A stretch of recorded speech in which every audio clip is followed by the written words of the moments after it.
Yeah, so your mom is not going to be downloading ChatGPT.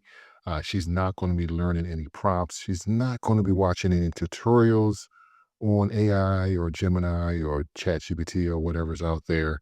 But she will use, she's going to definitely use Apple Intelligence. And I think this is how Apple can win this whole AI thing. Yeah, so yeah, think about how your mom uses her phone. She definitely texts people. She makes phone calls.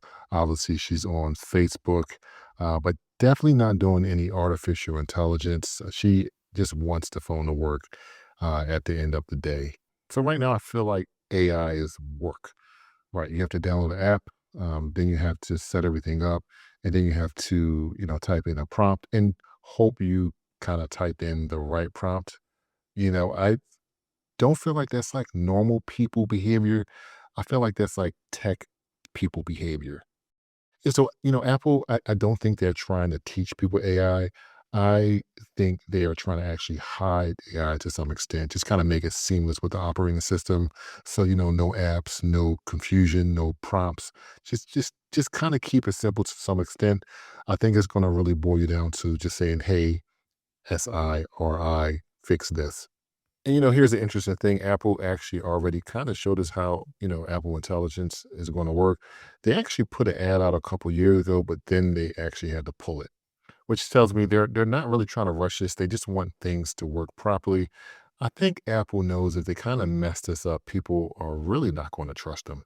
And you know what? Here's where I think Apple has a true advantage over something like a Chat GPT because you know what? Apple sits right inside of your phone. They have direct access to iOS. So they have access to your messages, your calendar, Safari, pretty much all your apps, just pretty much everything.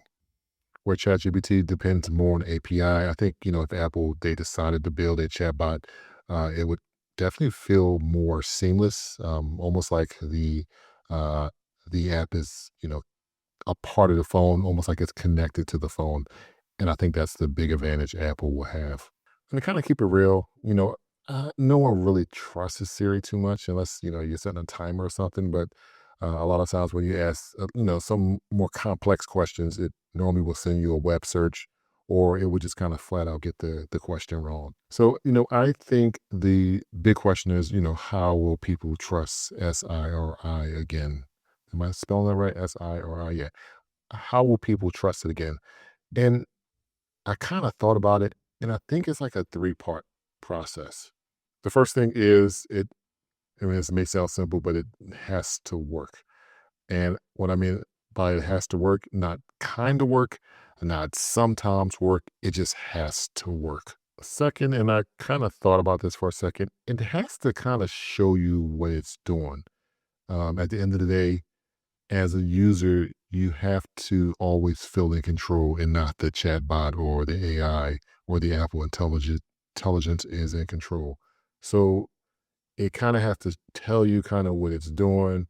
It has to do it in a very efficient way. So just reassure the user that they're in control and the assistant is just there to help. And then third, I just think over time, with small wins, people will start to trust SI or I more.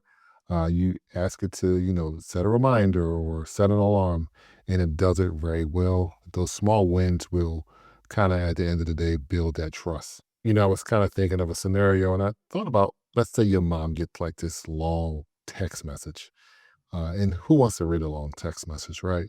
But Apple Intelligence can kind of summarize it and just tell you exactly what's important. So that's the things I'm kind of talking about in terms of, uh, AI is just kind of there working and you don't have to do work to use it. Or, she says to SI or I, can you send my son a text message?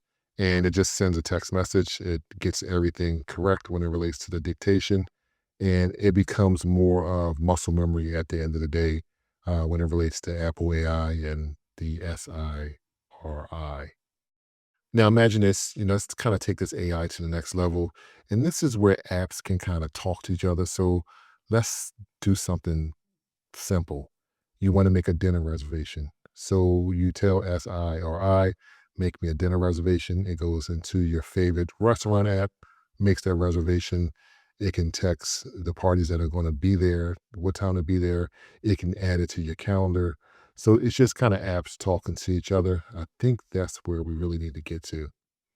Now, if Apple actually pulls this off where, apps can kind of talk to each other, kind of somewhat similar to what we saw in the ad, I think this could definitely be like a privacy nightmare.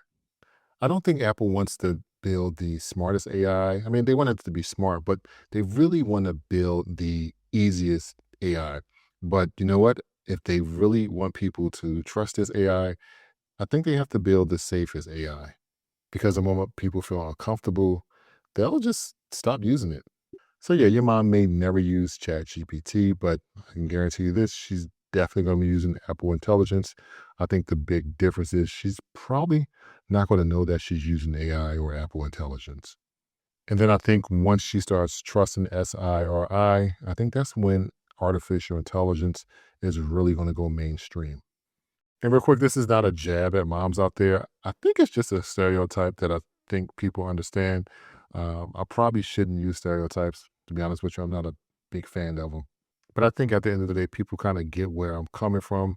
But you know what? If you do have your mom and she's still with us, give her a call. I think people kind of take that for granted, but a lot of people don't have that same luxury.